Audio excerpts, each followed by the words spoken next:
Olá para você que acompanha a programação do TV Unifev de Votuporanga. Muito obrigado pelo seu carinho, pela sua companhia, pela sua audiência. O programa de hoje vai falar sobre a consciência negra. No dia 20 de novembro é comemorado essa data tão importante para todos nós. A nossa convidada de hoje é a Maria Madalena Moreira, ela que já foi presidente do Conselho Municipal da Comunidade Negra por 2 anos, também já foi vice-presidente e membro da diretoria. Vamos conversar também com o José Carlos Leme de Oliveira, também, que é uma figura importante da nossa comunidade aqui de Votuporanga. Ele vai bater um papo com a gente também. Então, não saia daí, o programa Cidadania já está no ar.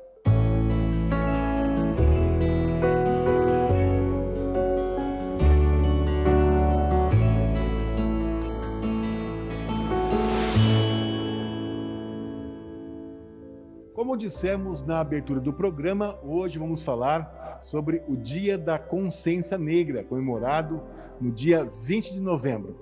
Nossa primeira convidada de hoje, a Maria Madalena Moreira, ela que é mais conhecida como Lena, já foi presidente do Conselho da Comunidade Negra aqui de Votuporanga por 2 vezes e também já foi vice-presidente e ainda fez parte de outras diretorias.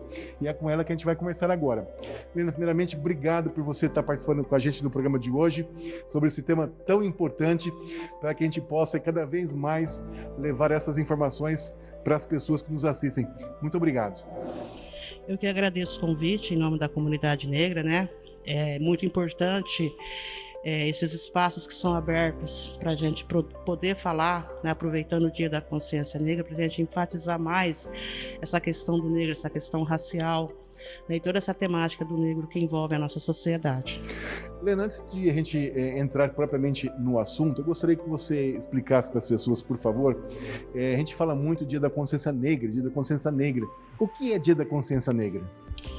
O Dia da Consciência Negra, ele surgiu com o intuito de um não ao 13 de maio, na realidade, porque antes tinha assim, vamos comemorar o 13 de maio, e os movimentos negros não consideram o 13 de maio como uma data comemorativa, porque o Brasil foi o último país a abolir a escravidão, foi feita uma abolição sob muita pressão social e de outros países, né, que já haviam abolido a escravidão e pressionaram o Brasil.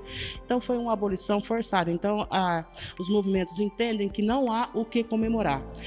Já o dia 20 de novembro é o dia de Zumbi dos Palmares, o dia que Zumbi dos Palmares faleceu, ele foi morto, né, pela colônia portuguesa. E Zumbi dos Palmares foi um revolucionário, já foi um ativista.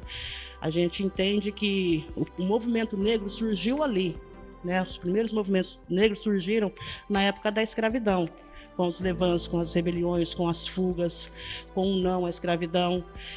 Então, o 20 de novembro ele representa ainda essa luta do negro pela igualdade, pela liberdade, pelas oportunidades que a gente se busca na sociedade, pelas políticas públicas, né, que serem mais efetivas no âmbito racial. Então, o 20 de novembro surgiu em homenagem a Zumbi, que foi um grande líder, né, libertário, revolucionário, e que já criou o primeiro, né, o quilombo mais importante do Brasil. Não foi o primeiro, mas foi o mais amplo, o maior, né, que chegou a ter a 100 mil habitantes. E era o sonho de liberdade de todo o negro escravizado, né, chegar até o quilombo para ter a tua tão sonhada liberdade. Gostaria que você fizesse uma análise, por favor, mesmo na época da escravidão, né, até nos dias de hoje, cada vez mais, a gente sabe da importância, né, da colaboração, da participação do negro na sociedade. Afinal de contas, né, se não fosse essa colaboração, essa participação, nós não teríamos muitas coisas. Hoje a gente sabe, né, que existem muitas pessoas que vieram, né, de locais que às vezes as pessoas não têm tantas oportunidades e hoje são pessoas aí que destacam na nossa sociedade, né, o que a gente fica bastante feliz por isso. Como é que você faz essa análise dessa colaboração ao longo dos anos?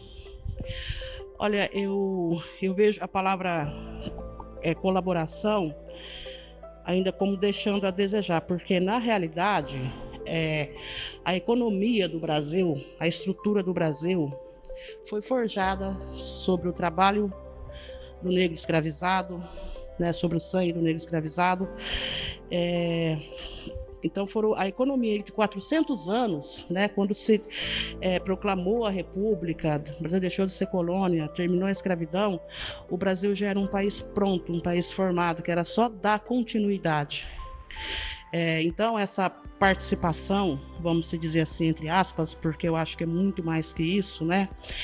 Que está o alicerce da sociedade brasileira. De todos os problemas que nós temos, tanto as coisas benéficas como as coisas não benéficas, né, são resultados desse processo. Então, é preciso que a gente tenha um entendimento dessas situações para poder entender a importância do negro na história do Brasil, na formação, na sociedade, enfim, em todos os parâmetros, em todos os âmbitos. E na sua opinião, quais foram as melhores, ou as maiores, ou as principais conquistas ao longo de todo esse tempo? É uma pergunta complexa, né? Porque não dá para colocar na balança, isso foi melhor, isso... Acho que todas foram necessárias, né? Assim como outras que estão por vir também são necessárias. Foram avanços que foram conquistados ao longo do tempo. Para se ter uma ideia, a primeira política pública, ou a primeira coisa no Código Civil, não era nem no Código Criminal, que surgiu com relação ao movimento negro, foi em 1950. Você vê, a abolição da escravidão foi em 1888. Em 1950 que nós fomos ter uma lei, ainda dentro do Código Civil, que penalizava, né, o racismo, o preconceito, a discriminação. E só com a Constituição de 88 que isso passou para o Código Criminal, que passou a ser crime, né, inafiançável e tudo. Então, são coisas que caminham muito devagar, mas nós temos políticas públicas, por exemplo, a questão das cotas, que é muito polêmica, né? Eu acredito que, por enquanto, é necessário, né? A gente não tem essa ideia que isso seja uma coisa efetiva, mas no momento atual, pela grande desigualdade que existe, é uma coisa necessária, sim, as coisas da cota. Eu sou totalmente a favor. A questão de políticas públicas no âmbito federal, de concursos, né, de uma porcentagem ser para pessoas negras. Enfim, existem várias políticas públicas aí sendo efetivadas, mas ainda caminha a passos lentos, né? É preciso fazer mais políticas públicas e que sejam mais efetivas, que tragam mais resultados, principalmente para as populações mais carentes. A gente sabe, já tem acompanhado muitos casos, o que é muito bom, isso é claro, né? Locais, né, ou cargos que não eram ocupados, né, por pessoas negras e hoje são ocupados, inclusive pessoas de destaque. Nós tivemos até já ministro do Supremo Tribunal Federal, né, também ocupando esse cargo tão importante. Quer dizer, isso é muito bom, né, Helena? Quer dizer, a gente vendo apesar de ainda ser pouca, a gente acha que deve ser muito mais, deve haver essa igualdade, né? Mas, graças a Deus, isso vem melhorando. É uma luz no fim do túnel, né? A gente começa a enxergar, né, a possibilidade de uma mudança, embora seja, né, no futuro ainda longe. Mas as coisas estão mudando a passos lentos. Também não foram 400 dias, foram 400 anos. A gente não vai conseguir reverter esse processo do dia para a noite. Eu acredito que o mesmo espaço de tempo que levou sendo construído todo esse processo, talvez leve também o mesmo tempo ou até um pouco mais para ser desconstruído, né? Para se desconstruir, se construir uma nova visão, uma nova realidade. Mas, como você disse, eu acho que isso até é um resultado de políticas públicas, né, que as pessoas negras estão conseguindo almejar alguns cargos que antes não eram ocupados, né? Isso, a gente percebe isso mais no setor público. Já no setor privado, isso é um pouquinho mais complicado. Às vezes o empresário nem percebe que ele não tem negros lá no seu quadro de funcionário, né? Ele não percebe. Às vezes tem que se chamar a atenção. A gente viu aí o Magazine Luiza, a polêmica que deu por conta dos trainee, né, que o grupo quis que fosse de pessoas negras, porque eu vi uma entrevista da proprietária e ela disse que ela não tinha percebido que ela não tinha pessoas negras nos cargos mais altos dentro da empresa dela, que ela tinha negros, mas em cargos mais inferiores. Então, ela, né, sugeriu essa campanha e pediu que fosse feito esse programa, né, de treinamento para pessoas negras. Então, tudo a gente vê como um avanço, que ela seja seguida como exemplo por outros empresários, né? Que o setor público também abra mais portas, dê mais oportunidades. Um exemplo das eleições que nós tivemos um aumento significativo no número de candidatos de pretos e pardos, né? Segundo o TSE, mas não almejaram, né, não foram eleitos, não conseguiram ser eleitos, mas só a parte de ter aumentado essa participação de pessoas negras e pardas no processo político, democrático, a gente já vê como um grande avanço, porque a gente entende que as pessoas estão entendendo, o negro está entendendo que ele também tem que ocupar os espaços, que ele também tem que buscar o espaço dele, o lugar de fala, que ele não pode ser mais, ficar submisso, sendo só objeto de estudo, ele tem que ser parte do processo de formação, né, do processo democrático, das leis, das conquistas, enfim. É um avanço, a gente entende isso como um avanço e vamos buscar mais, cada vez batalhar mais, sempre falando, tentando falar para as pessoas enxergarem, verem essa questão racial, essa temática do negro, com mais ênfase, com mais carinho, com mais estudo. Precisa ler muito, ler mais para poder entender, né, de como esse processo se forma, porque começou lá na escravidão, né, e a história continua e está aqui nos dias atuais. Helena, você acha que ainda existe, e com certeza ainda existe, muito preconceito, principalmente nas periferias? Existe, né? O preconceito já é um pensamento pré-concebido. Eu acho que o racismo, né, que é o grande aliado do preconceito, existe. Há 10 anos atrás, quando eu ia fazer uma entrevista no porte dessa, as pessoas, quando perguntavam da questão do racismo, eu dizia que o racismo era um racismo velado, né? Era um racismo que você não conseguia enxergar. Agora, com o advento da internet, ele ficou muito agressivo, né? Antes você não conseguia identificar o racismo, porque ele era um racismo velado. A pessoa era racista, mas só lá dentro da cabeça dela, e ela ficava quietinha. Ela não exacerbava aquilo para fora, né? E hoje é diferente. Hoje o anonimato, né, das redes sociais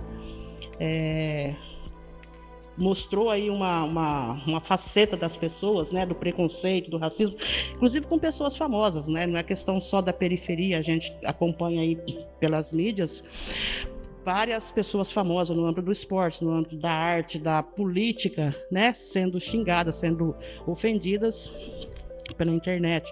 Então, eu acho assim que se equalizou, tanto na periferia, como na classe média, como nas classes mais altas.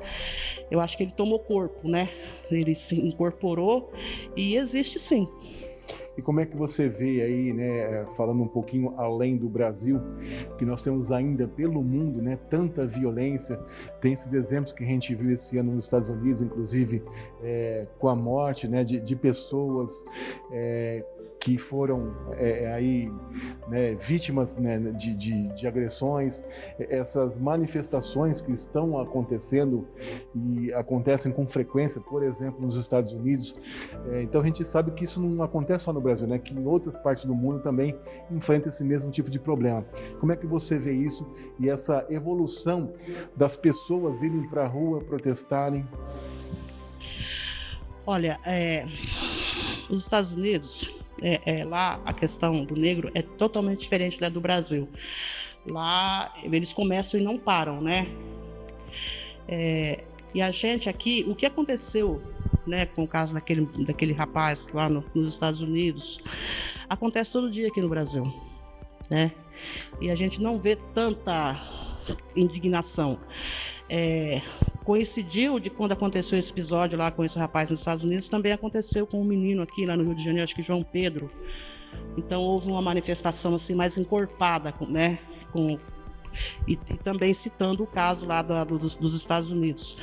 Mas eu acho que ainda falta a sociedade ser mais incisiva nessa questão, né? Porque existem várias pesquisas que comprovam, né, que a porcentagem de negros mortos pela polícia, muitos, né, às vezes com uma ficha criminal limpa, é muito grande. E eu vejo de forma positiva essas manifestações, mas eu acho que ainda são tímidas, porque o que aconteceu lá nos Estados Unidos acontece todo santo dia aqui no Brasil. Todo santo dia você abre uma página da internet, um jornal, ouve uma rádio, você vê, principalmente, inclusive, casos de crianças, né? Que é muito mais, assim, sensibiliza muito mais a gente fica mais chocado quando se trata de uma criança que às vezes está indo para a escola, às vezes está com a avó num ponto de ônibus, né? E acontece uma fatalidade dessa. Eu vejo aqui no Brasil ainda como muito tímida essas manifestações. Alguns setores da sociedade não vê a pessoa negra ainda como humano, como na época da escravidão, né? Isso era desumanizado e isso está refletindo até hoje aqui. Tá certo. Eu vou pedir uma licença para você, a gente vai para um rápido intervalo, daqui a pouquinho a gente volta com o nosso bate-papo, tá ok? Você está assistindo pela TV Unifev de Votuporanga, o programa Cidadania. Hoje o nosso tema é sobre o Dia da Consciência Negra, que aliás, né, acredito que essa consciência tem que ser colocada em prática todos os dias, né, mas temos aí a data da comemoração, que é o dia 20 de novembro. Nós estamos batendo um papo com a Maria Madalena Moreira, que é mais conhecida como Lena, né, e ela conversou com a gente sobre essa questão e ela volta no nosso bate-papo no segundo bloco, daqui a pouquinho, após o intervalo. É bem rápido e eu aguardo você. Até já!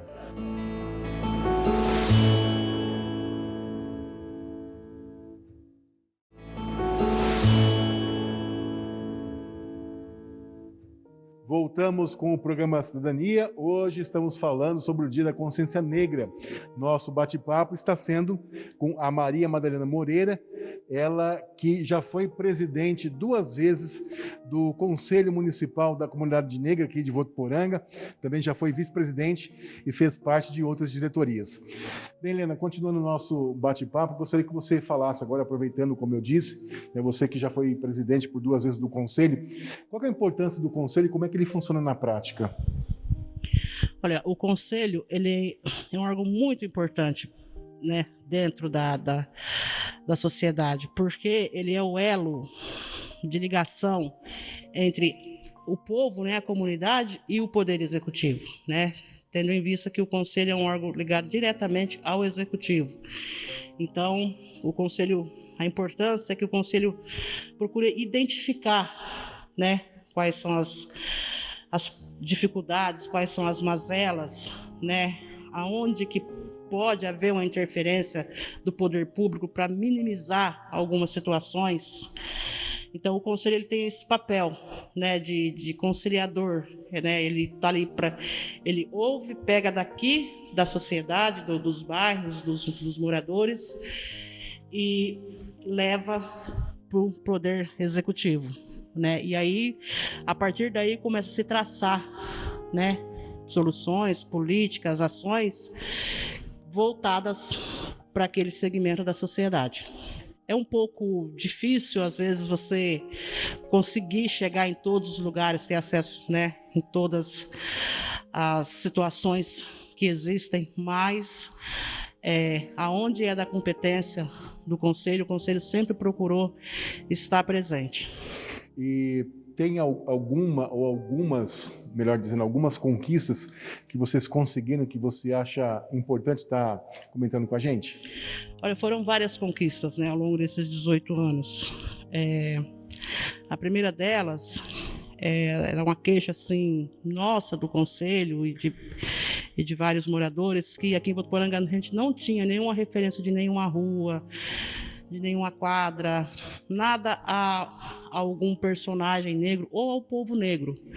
Então a gente reivindicou que se tivesse uma avenida, né, que com o desenvolvimento da cidade, com o surgimento de novos bairros, enfim, avenidas, ruas, que fosse, né, que uma fosse destacada para receber um nome em homenagem ao povo negro ou algum personagem negro, enfim. E a gente conseguiu a Avenida Zumbi dos Palmares.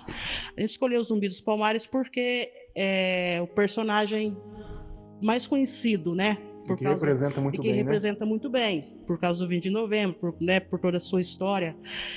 Então, nós temos a Avenida Zumbi dos Palmares, lá no Jardim Vivendas, né, uma avenida que ela está projetada para atravessar, né, acho que termina lá no 27 futuramente. Nós conseguimos também fazer, com o apoio da Secretaria de Saúde, 2 campanhas sobre conscientização da anemia falciforme, inclusive com a realização de exames, né, com parceria com a Unifev, Secretaria Municipal de Saúde, Prefeitura. Inclusive, acho que você se recorda, eu estive lá fazendo as reportagens. Exatamente, né, você acompanhou, né, até a coleta de sangue e tudo.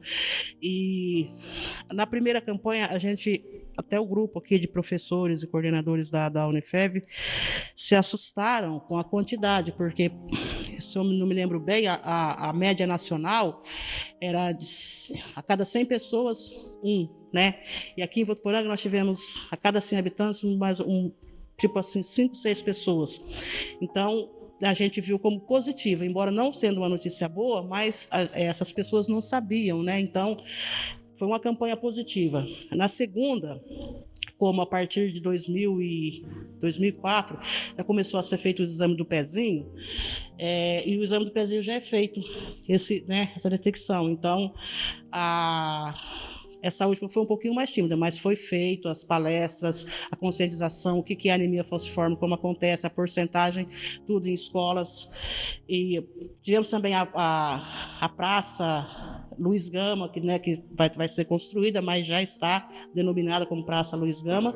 Enfim, algumas outras questões aí que a gente agora não consegue lembrar de tudo. Para encerrarmos, como é que você vê essa participação da Unifev através do colégio, do próprio centro universitário, da rádio, da TV, nessa questão aí, não só nessa época do ano, mas o ano todo, em relação às questões da comunidade negra?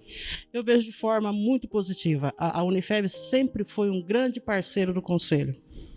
Né, teve muitas ações que, se não houvesse a participação da Unifev, nós não teríamos conseguido, né, foram várias ações. Então, esse espaço, essa abertura que a Unifev tem para com o Conselho, para com a comunidade negra, é muito benéfica e de muito bom proveito. Tá certo. Helena, mais uma vez, obrigado pela sua participação, né? A gente sabe da sua importância nessa luta junto à comunidade negra. Você é uma figura também importante para a nossa sociedade, para todos nós. Então fica aqui o nosso agradecimento, nosso convite para uma próxima oportunidade. Muito obrigado mais uma vez. Eu que agradeço a oportunidade e estou sempre à disposição. Obrigado.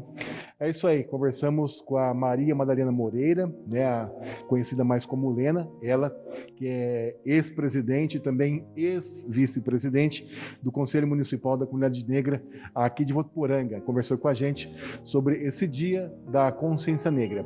Dando continuidade ao programa Cidadania, eu vou conversar agora com José Carlos Leme, ele que é ex-vereador e também ex-membro do Conselho da Comunidade Negra aqui de Votuporanga. Primeiramente, muito obrigado pela sua participação no programa Cidadania. Eu gostaria de saber a sua opinião sobre a importância do Dia da Consciência Negra e também a importância do Conselho da qual você já fez parte. Obrigado pela sua participação. Muito me honra, né, poder falar para vocês, né, para toda a comunidade votuporanguense, sobre uma questão tão importante e tão relevante. O momento o dia 20 agora é um momento de reflexão. Do meu ponto de vista, um momento de reflexão para todos nós, né? Para todos aqueles que vivem no mundo que está de ponta cabeça, né? Cada dia que passa a gente vê situações das mais estranhas, né? Que diferem daquilo que é o propósito do ser humano, da alma humana.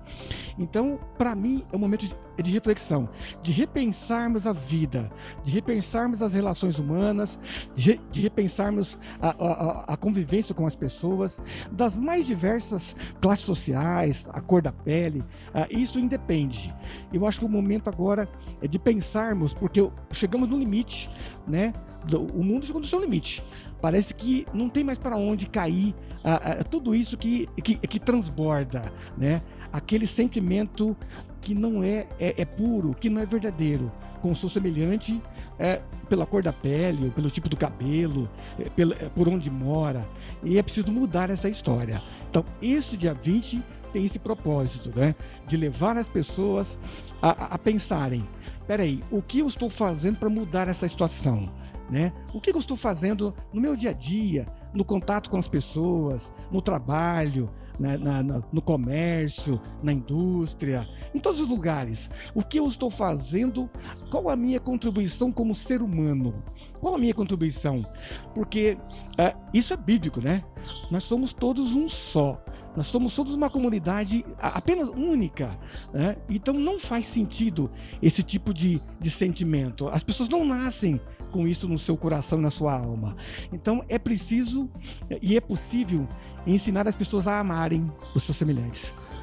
Isso é possível. E isso o Conselho ajuda também muito. Exato. A participação do Conselho nos permitiu chegar a lugares, né, fazermos palestras, divulgarmos o trabalho do Conselho, a importância do Conselho como representação do povo negro da cidade. Mas eu tive a chance de conversar com muitas pessoas, assim, ao longo desses períodos, né? De conversar, de debater com as pessoas, né? De tentar entender, receber também informações, né? Percepções, porque as percepções são únicas. Só quem passa e quem vive a situação é que sabe. Só, por exemplo, um cadeirante sabe das suas dificuldades. Ninguém consegue se colocar no lugar dele muitas vezes, a não ser que use da empatia, né? Senão não consegue entender o que ele passa. Então, no caso do povo negro, é exatamente a mesma coisa. E nessas andanças, né, nessas palestras que fizemos até então, foi muito produtivo e muito enriquecedor, porque nos deu a dimensão de ouvir histórias que eu jamais imaginava que existiam. Foi realmente um grande privilégio e uma gratidão poder dividir com as pessoas essas questões. Tá certo. Zé Carlos, para nós encerrarmos agora, qual o seu recado, a sua mensagem para todos nesse dia da Consciência Negra, que não é só nesse dia 20, mas sim durante o ano todo, né? O meu recado é o amor. O amor é a forma mais poderosa e mais capaz de transformar o mundo e as pessoas. É através do amor que se modifica. É através do amor que você cultiva o perdão, que você não cultiva a raiva, que você promove a integração, que você promove o seu semelhante. O amor é o caminho, é a chave para mudarmos o curso da humanidade. É através do amor. Tão somente por ele que a gente é capaz de mudar a história da humanidade. Mais uma vez, muitíssimo obrigado pela sua participação. Uma alegria imensa poder falar, poder usar esse espaço e dizer para cada um, sabe, dos cidadãos e daqui, do mundo, de qualquer lugar.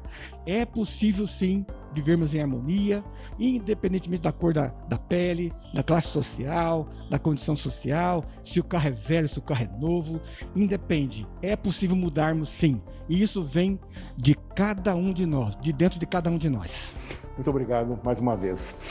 Aí eu conversei com o José Carlos Leme, ele que é ex-vereador, ex-membro do Conselho da Comunidade Negra, falando para a gente sobre a importância também desse Dia da Consciência Negra. Estamos chegando ao final de mais um programa Cidadania. Quero mais uma vez agradecer a sua audiência, a sua companhia, e eu te aguardo na próxima semana com mais um tema do seu interesse. Obrigado e até lá.